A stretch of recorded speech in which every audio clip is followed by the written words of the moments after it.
Hi, my name's Alan White and I'm a County Councillor here at Staffordshire County Council. Local councillors are elected by you to plan, run and monitor local services and make decisions about local issues.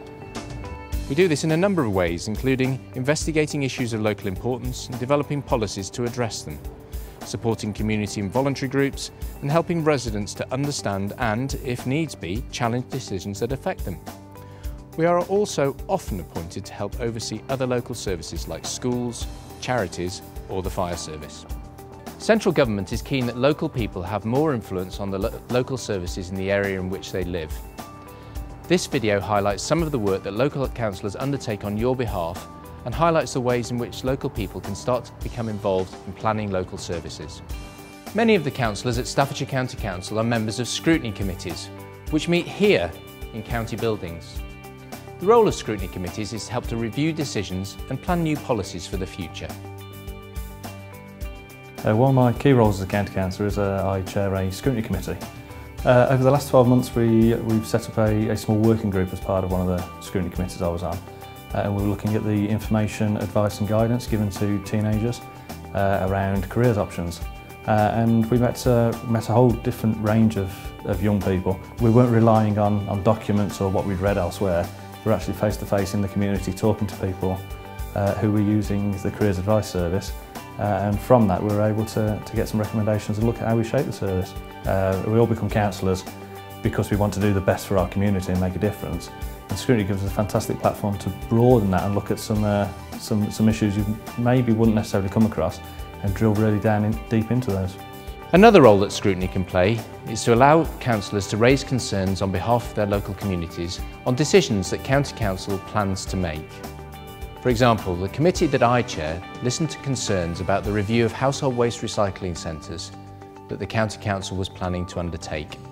We asked the decision makers to explain their decision, and as a result of our intervention, the County Council listened to concerns and undertook further review and local consultation before making its decision.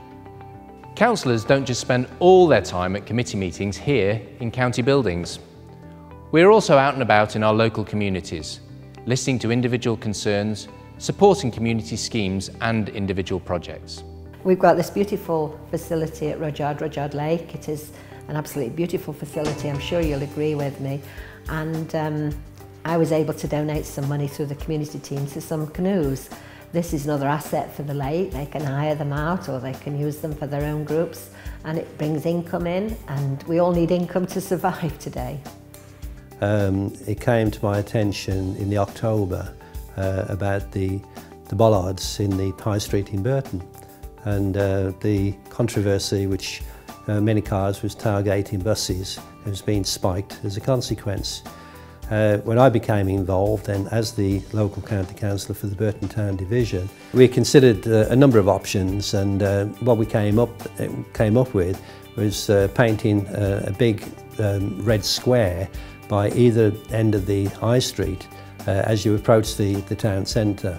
And we also then agreed to put signage on the back of buses, which Arriva and the highways people then sort of agreed on the funding. Sadly, it took about 6 months, but nevertheless, we've got it now, and hopefully that should go a long way towards solving the problem.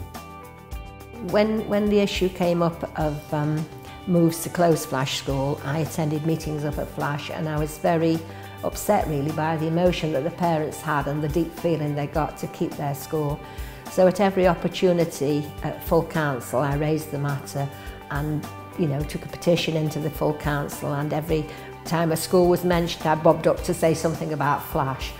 And when the Cabinet were making their decisions, I did speak on behalf of the people of Flash. I found it a very emotional subject, and I think their views needed to be heard, and I made sure that they were heard in Stafford. Many of us are also appointed to other bodies to help oversee other local services or to help run charities and trusts. So these are some of the things that we do on behalf of the people of Staffordshire. But in keeping with the government's agenda of localism, we'd like to be able to empower local communities even more. So for example, did you know that you can bid to run council services? or, for example, to buy buildings of importance to the local community. Welcome to Stanley Head Outdoor Education Centre. 2 years ago it was threatened with closure. We knew that the Localism Act was coming along, although it wasn't going to be put into legislation just yet. But we took those aims in the Localism Act and we worked with the local community, set up a steering group, set up a charitable company, prepared our business plan and started negotiations with the neighbouring local authority which owns the site to see how we could save it and run it in the future. That means that the 6,000 children a year, 12,000 children have already had the benefit of a centre that might have been closed over the last 2 years. We've got bookings for another 12 months and we're really hopeful that beyond that we'll be able to take over and run the centre ourselves. As your local councillor, we can help you find out more about these opportunities. We'd love to hear from you if you have any issues you'd like a scrutiny committee to consider. So don't be shy, get in touch and get involved.